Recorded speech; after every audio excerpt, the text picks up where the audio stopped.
Listen, sir, please start. Sir, शुरू करें? Yes, sir. Sure, sir. Okay, sir. A very good afternoon to everyone, and a warm welcome to all of you.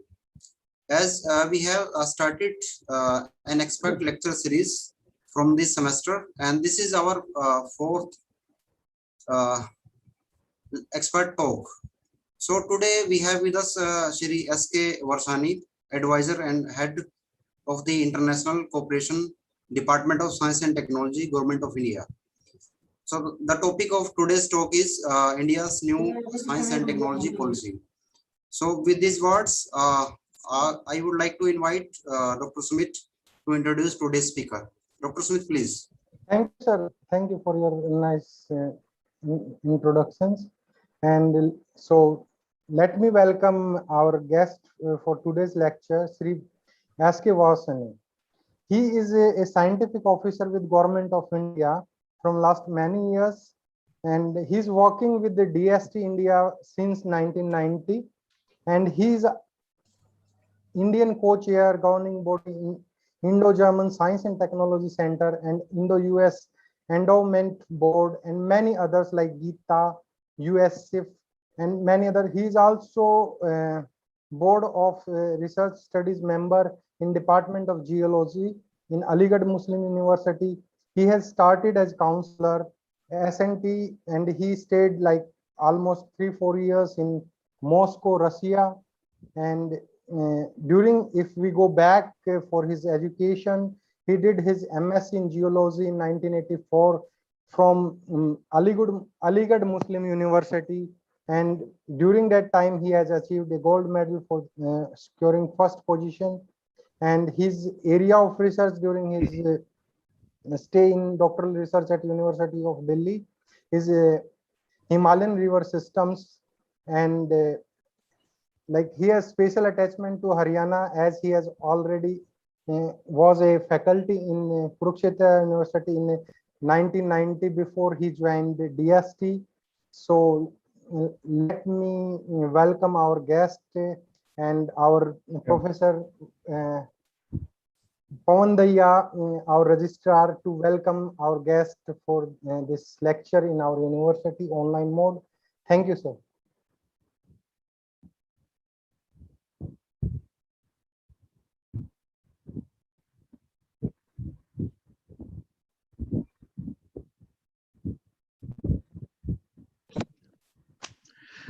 Thank you, Dr. Sumit. You are welcome, sir. Am I audible? Properly yes, audible? Sir, you are audible, sir. Okay. I congratulate Department of Chemistry who has taken this lead and in organizing this kind of lecture series, and very vibrant department, Department of Chemistry in our university. They have started a lecture series, university lecture series from the various luminaries in the field. So first of all, I would like to congratulate them. Secondly, I would like to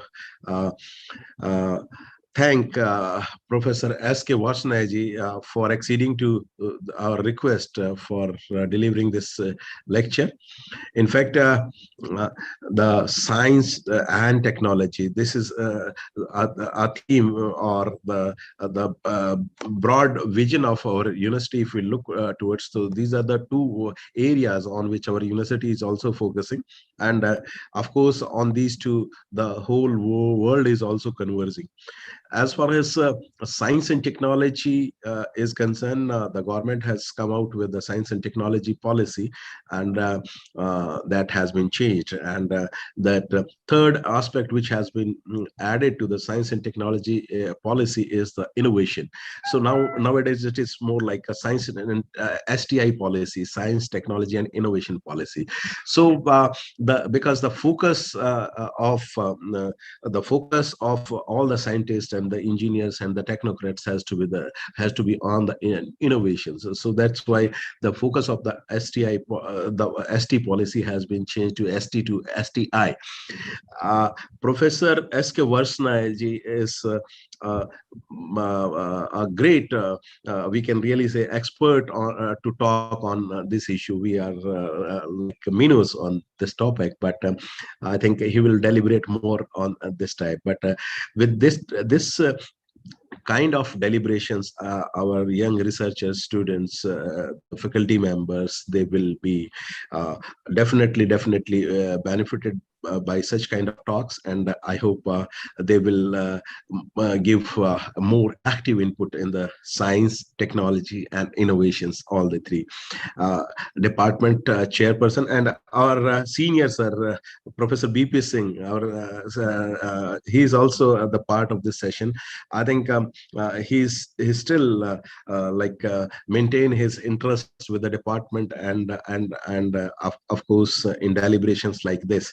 So together with the chairperson of the department and all faculty members, I think this kind of active efforts will sensitize the students and the young faculty members for innovations.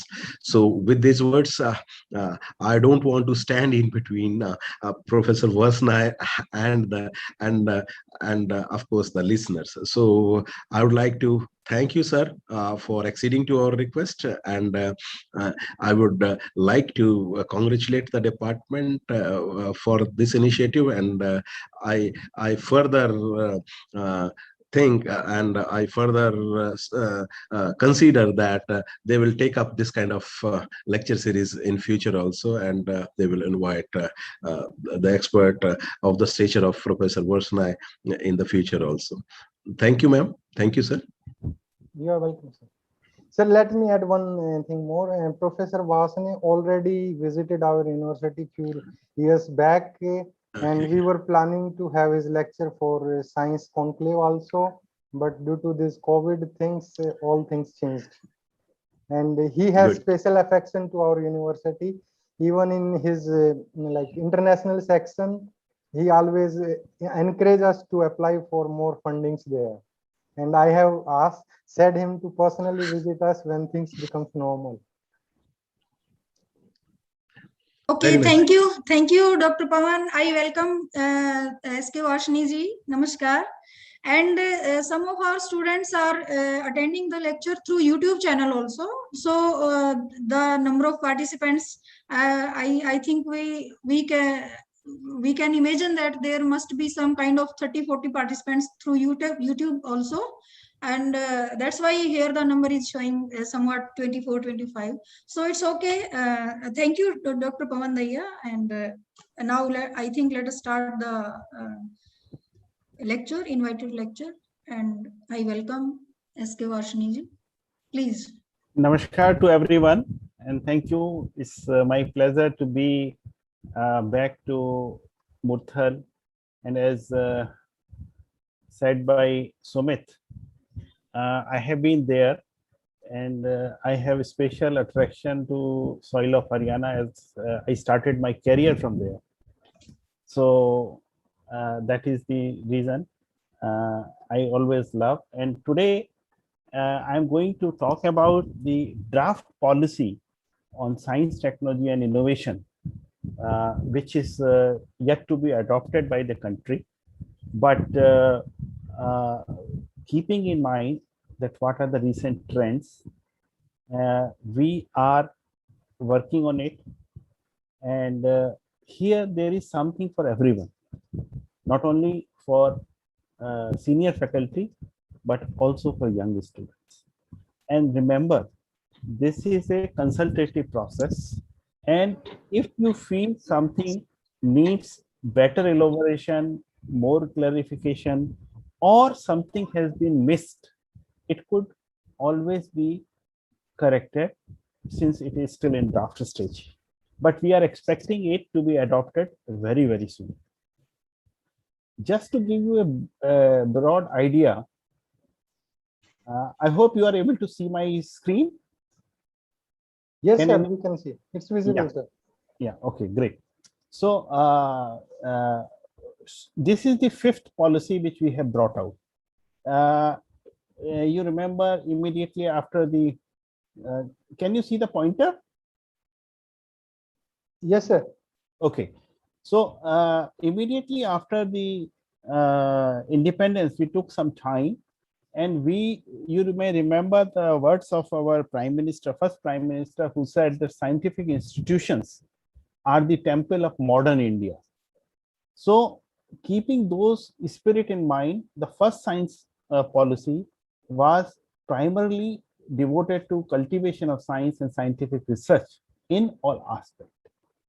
And it took us nearly 25 years in 1983 when we realized that science alone cannot do. And we need to have emphasis on translation. And until we bring in that translation, we cannot go for self-reliance. So that is why we brought out a technology policy statement in 1983. Another 20 years, we realized two important things, that science needs to be connected with the socio-economic fabric of the country. So we may be doing a lot of knowledge generation, but that knowledge generation should be of use to our society. And that is why we first time in 2003 talked about the innovation system. Now, so innovation is not a new word. It was there adopted in 2003, and we have been working at innovation targeted toward the socio-economic concern of the country. And then in 2013, we came up with another policy where we have already changed it to science, technology, and innovation, but to focus on inclusive development of the people. So the idea was that how science and technology can make our lifestyle better, how science and technology could make our economy better, how science and technology and innovation could lead to overall growth of the people. Now, as far as current policy is concerned, we have made it in 4 different parameters. So it is bottom up, which means we have tried to consult all possible stakeholders. It is decentralized. It is not being dictated by the government or the center. It is expert driven. So we have consulted a lot of subject experts, how they would like it to be. And then, of course, evidence based. So what are the different evidences they are being helped? And based on those, we have tried to develop this thing. Now, there are 4 tracks in this. One is, of course, general consultation and expert consultation. So that is something which we did. We have been doing in all science policy. Thereafter, we had thematic group, like how to address issues like water, energy, food, those kinds. So healthcare. So we had thematic discussions. Then track 3, this is for the first time, which we did, talking to ministries which are considered typically non-scientific ministries, but they have enough evidence. For example, Ministry of Social Justice, Ministry of Women and Child Development, so Ministry of Coal, Ministry of Road Transport and Highways. So what we did, we asked them, what are your expectations from the science and technology? Because, you know, science and technology is in every field. Only thing is we have to see how it has to be done. So for the first time, we involved all the central ministry, and also we went for consultation with the state governments. Now, earlier it was primarily a center level document, but this time, for the first time, we have gone to the states. And then we have got at apex level multi-stakeholder consultation, which means that we have brought in people representing government, representing academia, representing industry, representing different aspects of the society, put them together in the form of apex level committee to work out this document. And if you see, ask me that who are the people we have consulted in this process, I think virtually everyone. So we consulted research students, young scientists, state government, ministries, vice chancellors, and campus ambassadors, state level units, women scientists, individual state government and ministry, industries, thought leaders, thought leaders, civil societies. Special focus was given to the Northeast, tribal region, knowledge institutions. We also consulted for the first time Indian diaspora. Now, this was never done earlier, but this time we had a lot of discussion with Indian diaspora and also with the science representatives of various foreign embassies in India. And there were 21 thematic groups. And then we had in conversation with series across this thing, and there were a lot of surveys, podcasts, ideathons. So this is how we have collected the data and we took care of this thing. Now, what are the key highlights on the consultation process? So this has been perhaps the largest, widest, quickest, and most intense exercise which we have done for any policy formation.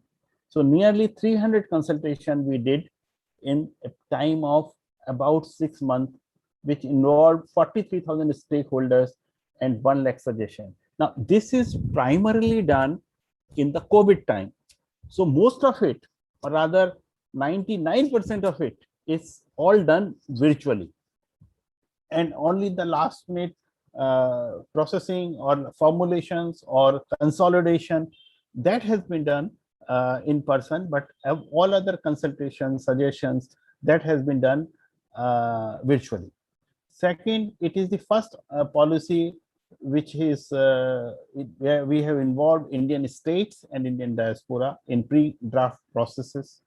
There has been a well-distributed participation in terms of region, age, gender, education, economic access. So we have tried to involve all aspects of our population so that all kind of citizen could participate. And most important thing is that a lot of importance was given to gender balance, because women are not represented in our many of the committees.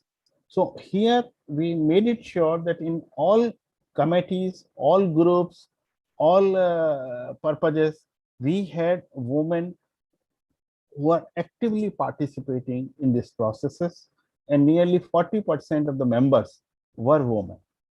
And then we had a good mix of young and experienced. So the youngest member to contribute was 25-year-old, and the oldest one was 80-year-old. And of course, as far as survey is concerned, we even got ideas from 10-year-old people or 85-year-old people. Now, this draft policy is divided into 11 chapters, and I would be discussing with you all these 11 chapters one by one. First chapter is open science. So here, what we are trying to say, that whatever comes out of a research, of public funded research, that should be made available to everybody. So for that purpose, we are proposing to set up a National Science, Technology and Innovation Observatory, which would be a kind of repository from where all data related to STI ecosystem could be collected. Then we are trying to develop a portal which will provide access to all public funded research. When I say including manuscript, it is primarily published manuscript, not a raw manuscript. Data, supplementary information, protocol, review article. So all those kind of data. So we will be creating a portal which will archive all this kind of information. And then what we are trying to say, the data used in public funded research will be available to everyone in a fair way, which is findable, accessible, interoperable, and reusable. And then full text, which is published, will be deposited. And most importantly, what we are trying to talk is one nation, one subscription. Now, what is happening that there are several organizations, even like yours, who cannot compete with organization like IIT. So if IIT subscribe 10 journals, you subscribe 1 journal, because cost of subscription is very high. So what we are trying to say, instead of institutional subscription, we would have a national subscription, which primarily means that right to knowledge.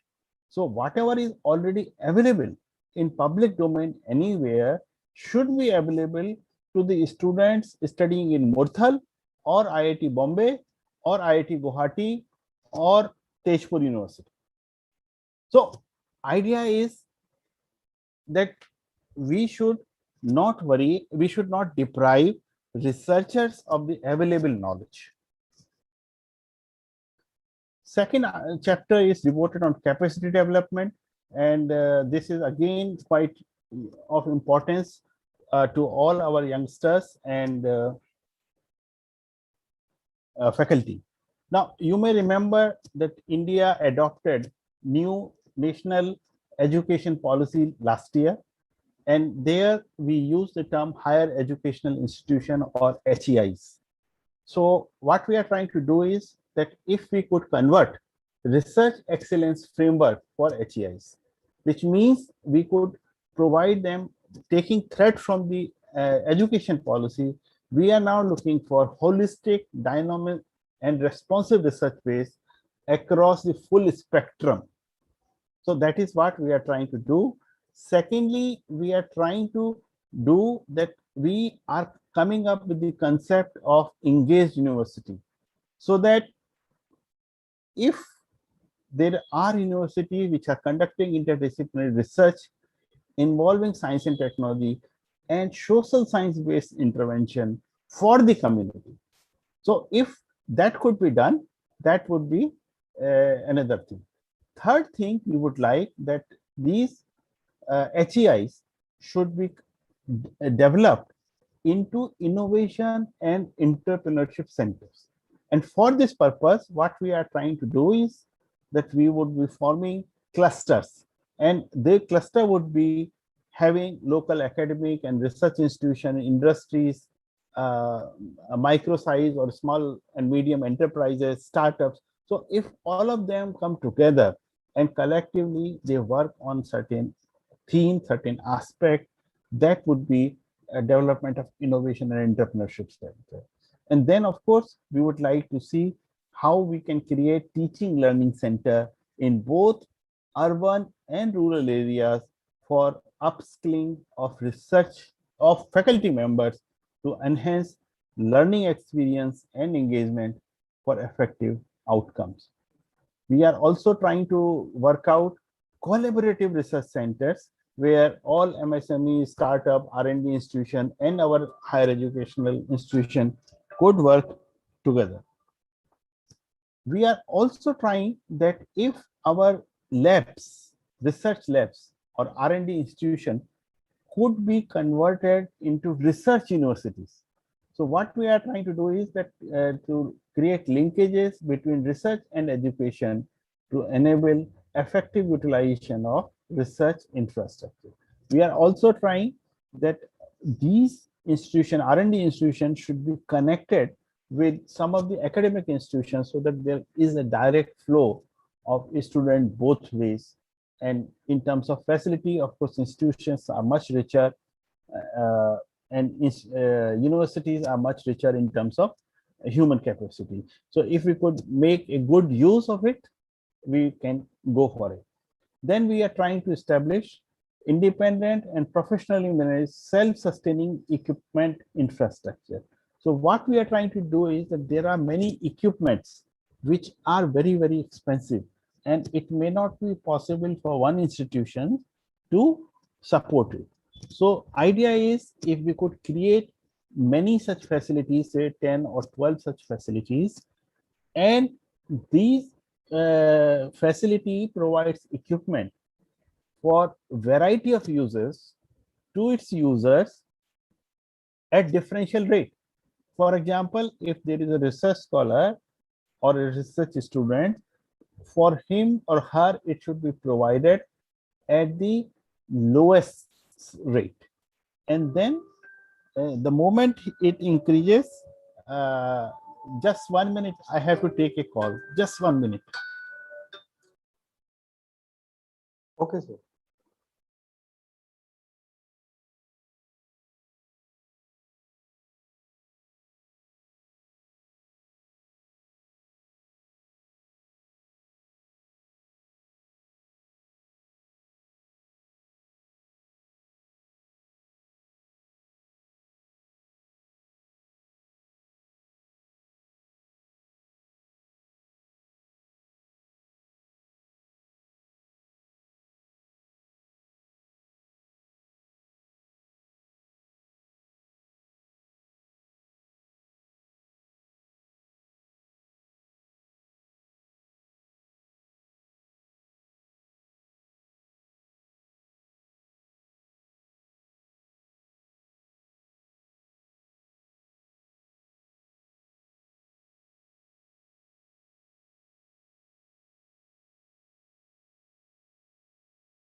Sorry. So what we are trying to do is, so these facility will be self-sustaining. They would be putting different rates for its users. It could be for research users, it could be for academic users, it could be for corporate users. And depending upon the users, there would be differential rates and even time allocations. And so we will not be, our students, our faculty will not be deprived. Right now what is happening, that suppose your university does not have a particular equipment, you need to depend on the mercy of some other institution, which may give you time, which may not give you time, which may give you time after 6 months. But here what we are trying, that everybody should get time in a reasonable manner and quite efficiently. And then the user which are primarily from academic or research institution, they would be preferred, and they would be charged the least.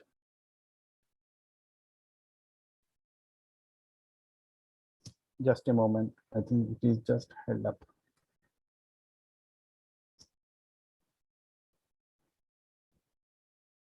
Okay, so next is this financing, how we are going to finance the science.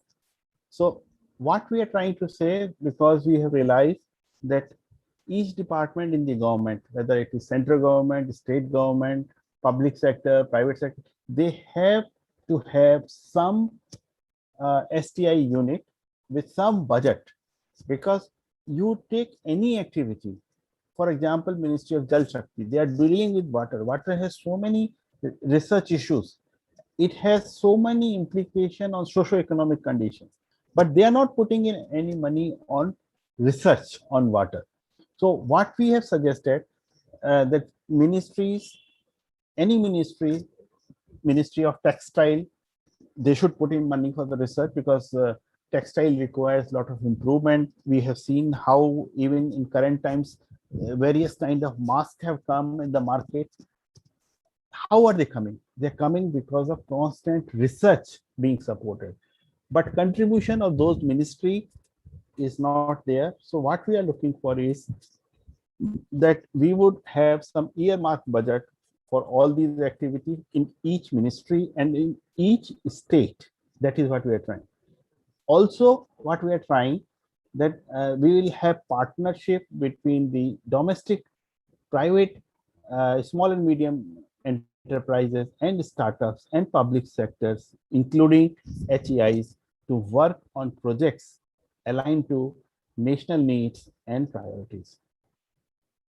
And how we are going to boost, we are going to offer some fiscal incentives to industries to invest in research. And for that purposes, we are giving them tax incentives, tax credit for investing in facilities for commercialization, so that they can pick up something what has been proven in the lab scale, they can upscale it, go for other things, giving them tax holidays, tax waivers.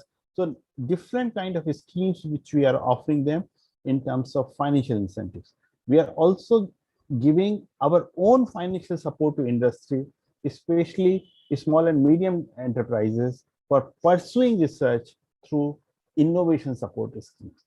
So what we are trying to say, that if an industry comes, we would like to match the financial contribution in a new project if they are uptaking it, something which has been proven at the lab scale, if that is required to be taken up to the market and bigger scale. So we are going to give them this thing: seed grant, loan, research subsidies, equity, whatever way they are looking for it, and we would like to promote innovation. And we are also trying to set up a STI development bank. For example, we already have banks like IDBI, Industrial Development. So this would be STI development bank. And this would be creating, facilitating corpus fund for investing in direct long-term investment in select strategic areas, commercial ventures, startups. So everybody would be participating. And then we are also trying if we could provide some flexibility in GFR to encourage and to make research doing easy. So the word we have used is to facilitate ease of doing research. So there are many things which requires GFR require a long consideration, but we are trying to ease it out. The next chapter is research. So what we are coming up with a new policy that we'll have joint appointments, which means that people working in academia and working in industry, both at national level and international level, could come and work with the government. So this is how we are trying that best talent may come from research ecosystem and work with government for a particular period. So we would not like to deviate you strongly from the research or active research what you are doing, but we would like that you come to work with the government for a period of 3 to 5 years and bring in new ideas, new systems, and how we could upgrade. Then we are trying the research solution should address issues of different regions or different socio-economic strata, including focus on rural problems in the country. We are also looking public funded research, largely currently public funded research is largely invisible to stakeholders such as line ministry, who often contract out research that has already been carried out. But once we are working with those ministries and they would be having a STI unit within them, they would be aware of the current research in that particular field. So that would be another contribution. In order to do for the ease of the doing research, we are trying to reduce administrative burden on researchers, and mostly we are going for application of digital platforms or e-governance, which means all grant management activities of award, funding, UCs, etc., they would be governed through digital platform, so that you need not to run for SCUC and other things. Then we are also looking for providing access and sharing of knowledge and resources through online platforms, which means our open data policy and other things, access to journal and database would be in online mode. And then we will develop new benchmark for ease of doing research.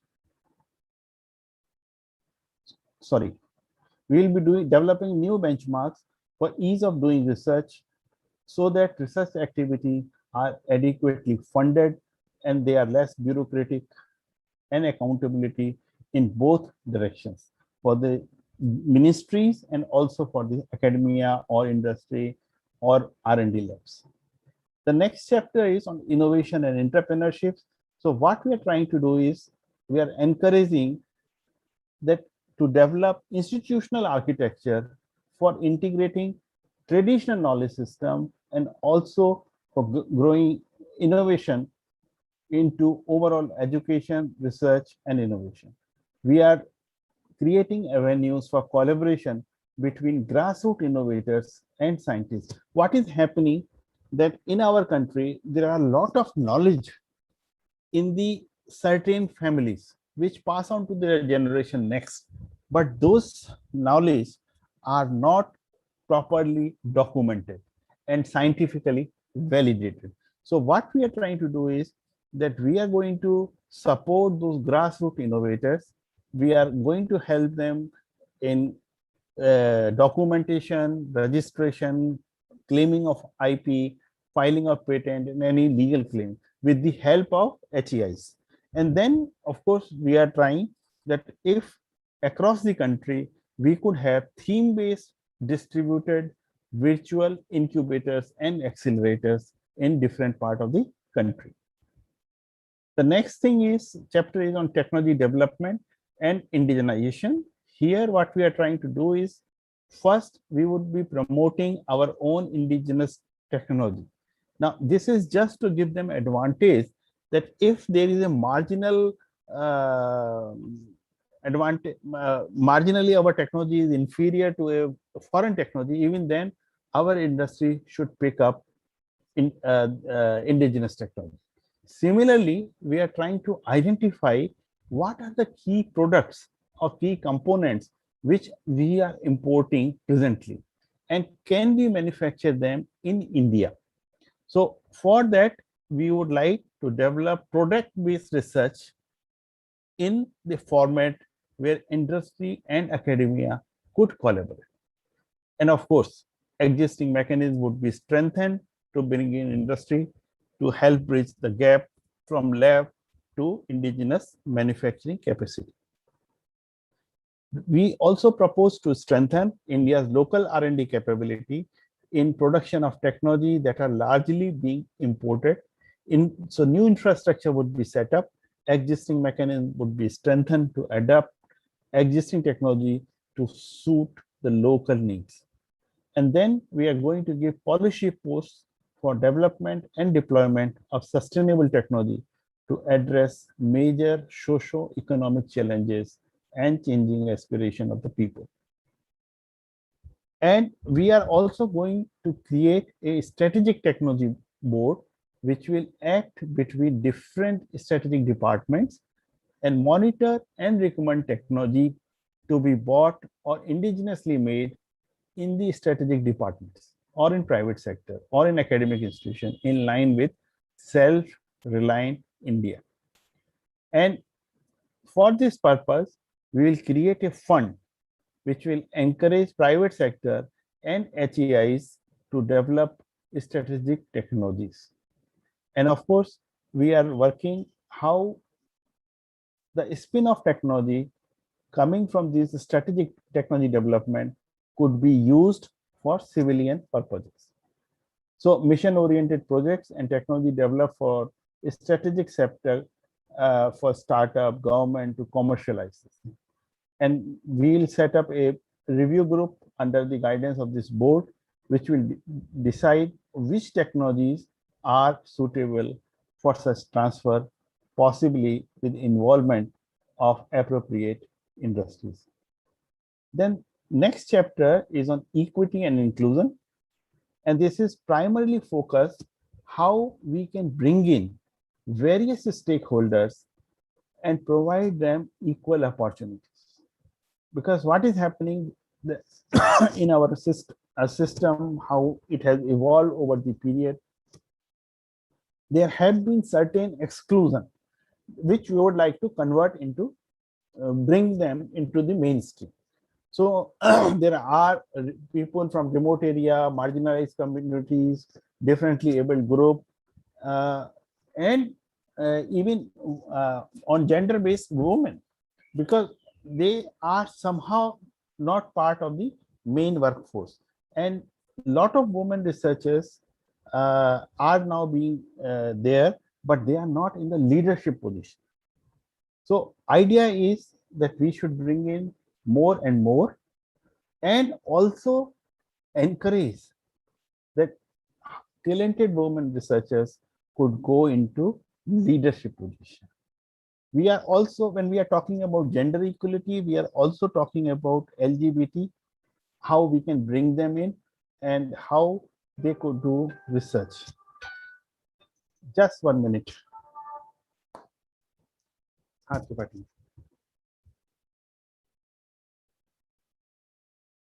I'll do.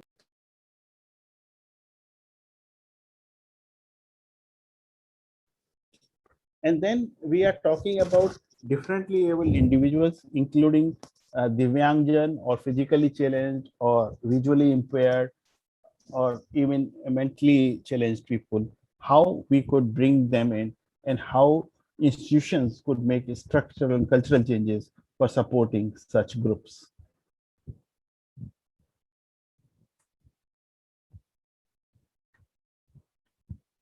We are also trying to see that how ageism related issues. For example, this is a problem which we are facing in terms of women. Now, women, when they join for in between their career, for variety of reasons, including family reasons and other things, they go out of active science, and then their professional age is not as good as their physical age. So we are trying to see that how to consider this academic age rather than biological or physical age. So emphasis should be on the academic age. Similarly, we are encouraging dual recruitment so that in all governing bodies, so that couples do not face challenge of choosing spouse career over theirs. So it means primarily if husband and wives both are there, they should be working in similar city or same institution. If it is not possible, at least in same city, so that they could go for it. And if possible, both of them could be recruited by one institution. We are also working on creating institutional mechanisms to bring about diversity, equity, and inclusion, to remove barriers to participate, promote, and incentivize, and ensure recruitment, retention, and effective engagement of excluded group and marginalized community. The next chapter is on science communication and public engagement. So what we are trying to do is, our taxpayers, which normally fund the science, they are not aware what kind of work scientists or researchers are doing. So there is a requirement that whatever work we are doing should be conveyed to those people. So for this purpose, we are trying to create cross-border, cross-disciplinary platform of science communication that will enable dialogue and knowledge transfer between researchers, science communicators to the public. And community-centric programs and regional science centers would be encouraged to promote science communication in regional language. See, right now, most of our science talks are in English, but if we could convert them into regional language, that will bring us the last mile connectivity. Then we are looking for that publicly accessible, constantly updated, and searchable database of science communication related resources and opportunity would be facilitated. Now here, I would like to say that DST has already started a dialogue and arrangement with Wikipedia, and nearly 40,000 science pages on Wikipedia would be translated in Indian languages. So initially, we have picked up 5 languages, including Hindi, but eventually we are planning that we should put in all official languages of India. Then we are trying to work out a new policy which would be called scientific social responsibility, and scientists would be motivated and incentivized to engage in science communication. And for this purpose, we are also planning to create a fund to facilitate science communication. And each public funded institution and department would be having a dedicated wing for science communication, so that they could tell masses what they are doing in the field of science, new researchers, and if they could take in public engagements. We would also planning to set up science media center at national and regional level, which will provide us an interface between media persons, scientists, and science communicators. Now, why it is more important? If you see our today's journalists, it hardly covers science or scientific development. So whether it is print media, whether it is audio video media, we are not getting adequate feedback on science. So what we feel, if journalists are not interested into science, let scientists be interested into journalism and could take the message from the scientific community to the masses on the new work what they are doing. The next chapter is international SNP Corporation. And here what we are trying to see, if we could make good use of the diaspora, which is working in different places, and they could contribute in national development. So we are trying to work out fellowship and internship so that they could get connected with their roots and they could constantly work. We have also developed a portal for diaspora, which is called Pravasi Bharti Academic and Scientific Sampark, and any NRI could get registered over there along with the interest, research interest, so that we could connect them with Indian organizations working in that field. And I will also request, let Murthal also get registered. If they are interested, if they have certain strength and they would like to receive a foreigner who is of Indian origin to work in Murthal for some period of the time, say 1 month in a year or 15 days in a year, then if they get registered on this portal, they will also get interest from the NRI community. So we are also working on science, technology, and diplomacy. So what we so far, we have been a feeder to the diplomacy. What happens whenever the two countries come into contact with each other, apart from political dialogue, they start with cultural diplomacy, sports diplomacy. So science and technology has also been used. But now we are looking what diplomacy can do for science. For example, you may remember 123, the nuclear deal. So that was a win because their subject was science, and it was all diplomatic efforts which took it. Currently, in the pandemic time, we are doing vaccine. So health diplomacy is being there, and we are looking at how science and technology could help with the knowledge of new researchers on vaccines, on therapeutics, on other antiviral products, and we could exchange it for the diplomatic purposes. We are also trying to create international knowledge centers, which would be virtual, to promote global knowledge and talent exchange by creating avenues such as visiting fellowship, joint research scheme, training program, etc. And then we have got science counselor in 4 places, and we are trying if we could increase their role and how we could revitalize. The next thing is the governance.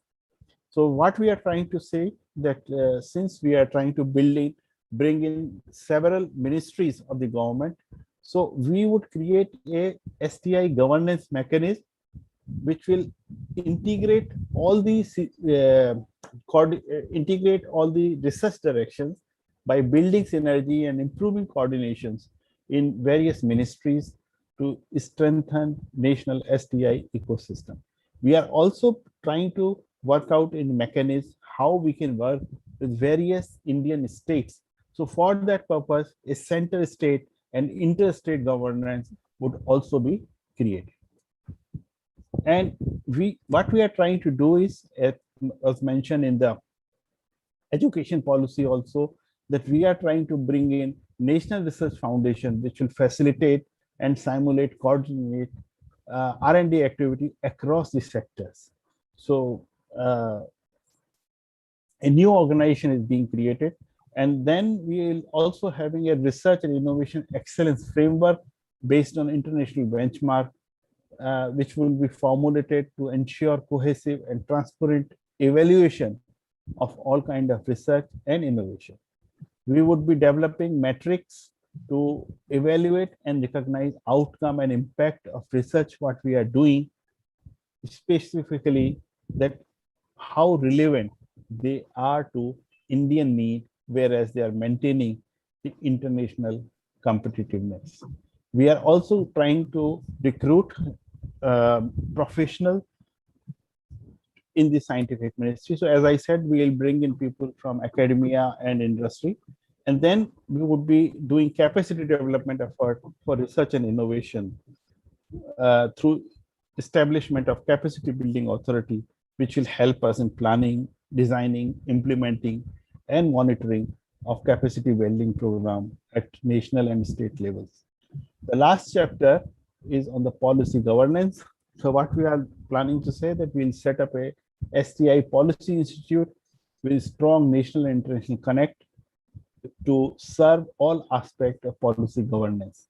And there would be STI architecture that would be maintained by this institute, and we would be strengthening research on the policy, how to identify the gaps and provide evidence for effective policy making. And then we would be strengthening science advice mechanism, and we would be connecting at sub-national, national, and international level by linking the evidence base with the apex level advisory and governance mechanism like Cabinet Committee on Science, Technology, and Information, Interstate Science and Technology Council, and national level. So overall vision of this policy would be that if we could bring in India among the top 3 scientific superpowers in next 10 years, we would like to attract, nurture, and strengthen and retain critical human capital through people-centric science, how science could influence or make life easy of the person. So people-centric science, technology, and innovation. And we would like to double number of full-time researchers, our gross domestic expenditure, and also private sector contribution to the research expenses every 5 years. We would like to build individual and institutional excellence in science, technology, and innovation with the aspiration to achieve highest level of global recognition and awards in coming decade. Thank you. And I would be happy to take questions. Sir, thank you for such a nice explanation of our incoming science and technology policy. And we are overwhelmed by a speaker of your stature who has represented India in UN Roundtable and has represented in India in BRICS and many other committees. You have represented India, and so simply you explained it. Now I open the group for the discussions or their participation with the speaker.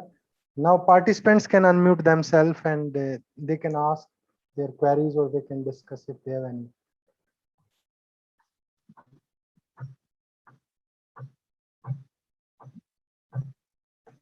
What I would suggest, if they could raise hand and you can invite one by one. Is there anyone who wants to discuss? Hello. Yes, sir. We can hear you, sir. Hello. Yes, sir. You are audible, sir. Mr. Varshney, I would like to discuss some issue. You have discussed the things in a elaborate manner. One thing is, when we talk about the research institutions or research organizations to be handled or to be supported by the central government, what would be the policy of the government to retain the researchers in their institutions? Because normally what happens, the people are not so much encouraged when they work in a government organization, like in a research particularly. So what would be the driving force? My question is, what would be the driving force to retain the talented manpower in the central government research organization? This is one point. Second point is, you were talking about the mission-oriented research. I say this should be target-oriented. We fix a target, yes, you have to fix it, this is our target, you have to achieve it. So instead of, you can say mission-oriented, all right, this is a broad concept. But when I say we come to the specific point, that is a target specified. So we have to focus on the target specified products also. The next point is, my point is, When we talk about the rural population or some smaller organization like MSME, we have to focus on the problem solving research. Problem solving research. So we have to focus on problem solving research also. And the next point is we must promote the patent filing by the researchers.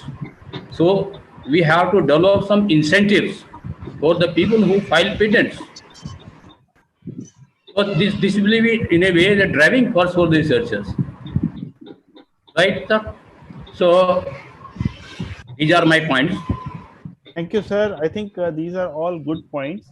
And if I could say, start from your backward, like we are encouraging to set up IP units in all institutions of research, so that right now there are actually there is some sound disturbance. Somebody has. Yeah, it's much better. Thank you.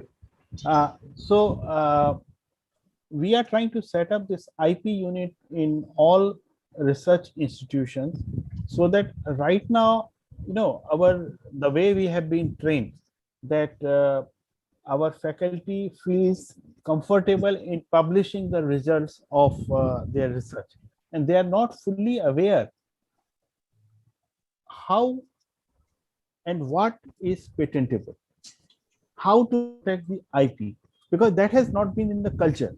So we have been taught right from our day of PhD that we need to publish papers. Now we are mandating all scientific institutions and slowly academic institutions also to make their faculty aware that before they publish, they have to pass through IP unit of their institution, and IP unit will examine what is patentable. If there is some component that needs to be protected, so that they would be taken care of. Your other question was on promotion in of a person in research institutions.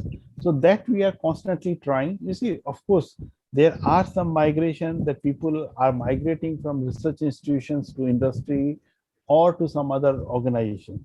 But what we are looking for is that if we can constantly encourage and motivate them to do research which is good for our society, and that takes care of your other question also, mission based approach or target based approach or product based approach.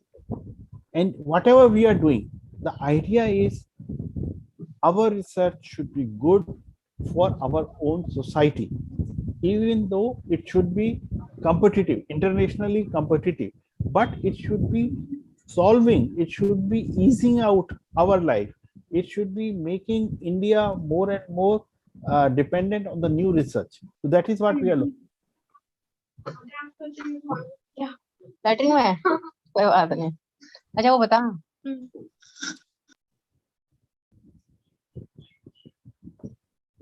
Sir, there is a question in the chat box also. I should read it.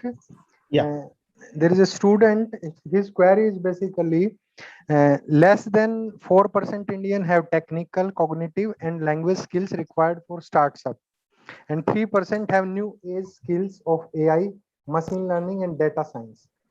He's quoting some World Economic Forum article, and he says that what changes universities and institutes do to improve this status? No, as I mentioned in the program, that we are trying that each university or higher educational institution should be converted into innovation promotion center. So innovation and entrepreneurship center.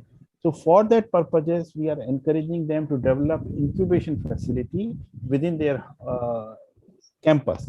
And right now we are the third largest startup nations. So in terms of number of startups, India is number 3. So idea is that we would be promoting all those things, and at several level we would be providing innovation boosting grants, and people with their individual idea could try out and incubate and work in those centers. Okay, Thank you, sir. So anybody else has any query, please let me know. Dr. Sumit, I have to ask some Yeah, I'm points. going to invite you, ma'am. Just hold for a second. So if Okay. there is no other queries, so I would request our chairperson, ma'am, Professor Suman Lata, to conclude the lecture and to thank our speaker. No, I think before that she has some query. Yeah, right, sir, right. So let me put my points one by one. The 2 or 3 points I have some doubt regarding that. I have a request. I have a Okay, request. sir. The Thank you, sir. request So is nice that, of you. you have your point one by one, because last time the person asked 4 questions, I missed something probably. So one by one we can take. Yeah, madam, please. Okay, sir. Thank you. Sir, my first point is that there used to be some conventional, you can say, websites or your conventional schemes for research grant, that those have been diverted and given some other names. Like from UGC, it is diverted grants. Obviously, grants are there, but people are not aware about them. Okay, that which conventional type of grant from UGC has been diverted to some other type of with some other name and some other policy or some other scheme. So if some links regarding that will be provided by you or your organization, then it will definitely benefit us. Thank you First very much. point is, Yeah, thank you very much. This is a very interesting question, because we are living in a saga where we are influenced by the political parties, and they rename some of the schemes, and people very often look for the old schemes which they do not find because they are replaced. Right now there is no provision, but it's a good suggestion, and at least the schemes which were from DST, that we could correct, and we could also suggest UGC that if they could also do similar thing. thank you, sir. Sir, next point is that the universities like us, which are situated in rural areas, as well as which are, you can say, very new and for fresh in the field of research. So if some kind of extra, you can say, support may be given to uplift Yeah. them and to get established these such kind of institutions. Sure, certainly. That is what we said, that we have, when we are talking about inclusion, in fact, organization like yours can play a much bigger role, because you are attracting a lot of your students from the rural community and encouraging them to research. So this is what we have said in the policy, that we will bring in special efforts for those things. So, yes, I saw that point also, but still I am requesting you, if anything become possible for. Sure, certainly. Okay, and sir, the next point is this, that publicity and popularity of science and research, that can be made, you can say, approachable to poor masses also, like we can say the highly populated areas like UP and Bihar, and the people are very, you can say, not literate, even they are illiterate people, not educated at all, but through some interesting programs like Nukkad Natak and all that interesting episodes, we can make the popularity of science and the publicity of science, so that the babas and quacks, the kind of image they have, those poor people, it may be washed out, or it may be somewhat minimized. So in the policy also, we are talking that science and technology should be converted into layman language and in local languages. So these are the 2 very specific points. And what we are trying to do, at least from DST, what we have done, that if a new project is sanctioned, then we are asking them that when you are writing project completion report, write 1 page in layman language what your research has contributed to the society. And yes, that will be better. So that is how we are encouraging. We are also encouraging PhD students to write about their own thesis in 1 or 2 pages in layman language. What does it mean? what kind of new Yes. knowledge they have brought in. And we have Mhm. requested the Ministry of Education to make it compulsory. So maybe they are under discussion. Maybe after 2 or 3 years, it becomes compulsory. Like right now, it is mandatory to publish n number of papers before you get degree. It would also be compulsory that you need to write one page in newspaper or blog or media somewhere in layman language what you have done. In addition, what we have done, we have started a science-based channel, TV channel. So if you see DD1, so each day, Monday to Saturday, 5 to 6 p.m., it is science hour on the DD1. But we are Okay, that trying is to nice. make it 24 hours by 2025. So in 2025, there would be a dedicated 24-hour science channel. Even today, we are encouraging what you said, that Nukkad Natak or those kind of things we are encouraging. So we have a wing in our department, which is called Science and Technology Communication Wing. So they are on this and they welcome such ideas if you are taking their science message to the masses. Right, sir. So that definitely it will be a nice initiation by the DST from India.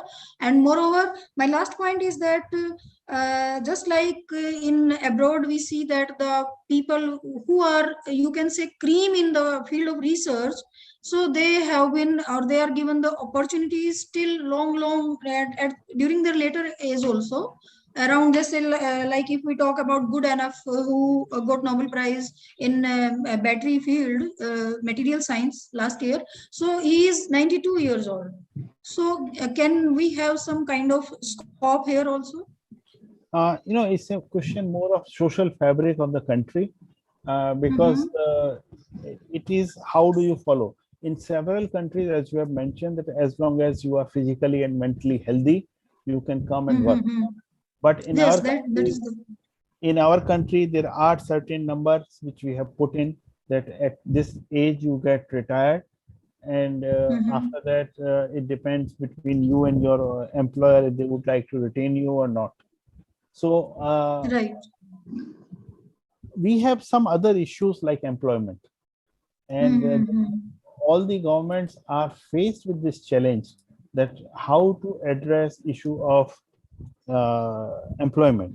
And there they find retirement as a very helpful tool, because they feel that if they have some vacancies, then they could appropriately work it out. But creation of new job should also be a mandate of the government. Exactly. And we look that as long as, because your experience is never wasted. A teacher is always teacher, even if That's what I have put. Okay. So on personally, as chairman of the department. I have some suggestions. Just last. Okay. Okay. Okay. I hope, sir, you are not late. Otherwise, I can discuss later on also. As you are coming. Okay, sir. So I'm thankful that One Nation, One Subscription is a part of this policy. We have discussed it earlier also, sir. So I have one more, or you can say the suggestion, that these sophisticated instrument analytical facilities like SAF. So if in your policy document, if the preferences should be given to the institutes where less scientific instruments are there. So what I observed already, like JNU or like PU Chandigarh, who are having these SAF facilities, they already have so many instruments, and again these facilities goes to those centers, and the remote areas still left, because sometimes if we have to send sample there, that like transportation time decomposes our sample sometimes. So it also has to be taken care. And one more thing is that when we talk of MSME or industry orientation of the students, so sir, in this regard, my suggestion is that if DST provides some funds to the universities, where they can provide those students like some space where they can set up their MSME, because in university setup, they already have some instrumentations available. So they can pay charges, they don't have to go here and there for that. Just for your consideration, sir. No, both your points. Actually, what happens that when we are submitting, considering the proposal for higher equipment or bigger equipment, we would like to see how you are going to use it. And it all depends that what kind of research plan you are giving. So it is not a competition between bigger institution or a smaller institution. It's a competition on the proposal which is being submitted. I would be too happy if you develop an ambitious plan and justify it with the research purposes which you are doing, then obviously we would be too happy to consider it for your place also. Thank you, sir. And some scholars also requested that I think this point is already covered there. That all the research engines like SciFinder and this Scopus, it would will be covered addressed in that. one In nation, the one policy. nation, one policy. Yeah. Okay. So I would request our chairperson, ma'am, to thank our speaker for the day. Ma'am, it's yours. Thank you, Dr. Sumit. To have Shri S.K. Varshney among us is really a great opportunity and knowledgeable, enlightened us and as well as our students, the entire faculty also.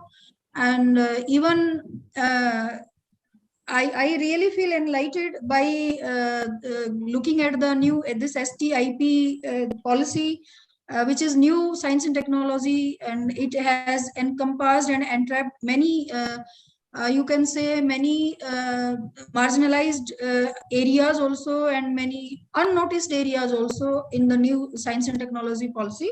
So it is really if it is materialized as much as it can give a homogeneous approach to the all of the science and technology people, and which are associated with these studies of science and technology fields. And moreover, the inclusion of women oriented and LGBTQ and all marginalized groups in this scheme is really appreciable, and I feel as well as my department, my scholars will feel happy rather to get the knowledge about this about it. And certainly the personality among us today is really wonderful and knowledgeable and enlightened the entire mass of the department. So I would like to thanks a lot, huge thanks to S.K. Varshney ji. And I would like to thank our one of a retired professor, Professor B.P. Singh, who is also there in the lecture, and he took a lot of interest also, and he always keep on guiding us, and we are lucky to have him also with us. And I thanks all of the participants and our registrar. And now I would like to invite Dr. Sumit Kumar to give a formal thanks to. So please, Dr. Sumit. Thank you, sir. Thank you. So thank you, ma'am. Sir, I would like to thank you once again personally for accepting my invitation just telephonically.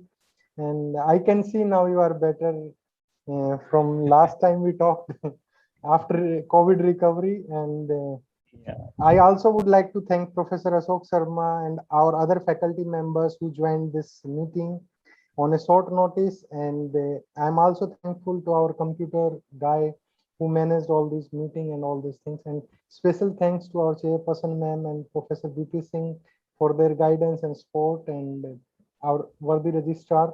And on their behalf, I can say, sir, we will register for that scheme, Pravasi, and we will also be looking forward to apply for all the areas where we can apply. And thank you for your support, and thank you for your time, sir. Okay, welcome. Namaskar. Thank you. Namaskar. Namaskar.